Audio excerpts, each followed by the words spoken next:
We also need to remember, based on all these studies that we see, right? So, for example, if we see what the LinkedIn founder said, right, Reid Hoffman. So he was saying 9 to 5 jobs will be extinct by 2034. That's very, very close, right? So even Anthropic CEO, for example, right, Dario Amodei, the other day, he was saying AI will wipe out half of all entry-level white-collar jobs.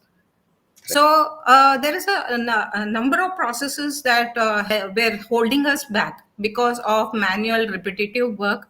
We were able to automate it, and I think we achieved at least 40 to 45% of efficiency, which means like it freed up at least 600 to 700 hours of work from my team, so that they were able to like look into other things, right?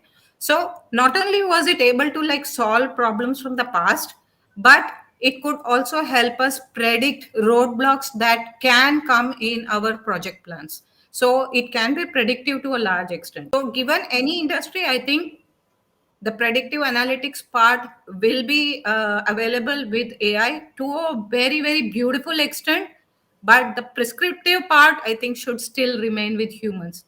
We are the critical decision makers of the system. We will never outsource this to an AI, and AI, for sure, irrespective of how good it becomes, will never be able to replace a human in terms of critical decision making or leadership outcomes, or like even like cross border functional alignment, right? How can we Yeah. even expect it to be as good as us, right? So AI can definitely lead tasks, but it cannot build trust. And I would say all of our strategy, it evolves when the prediction meets the purpose behind our decisions, right? So Yeah.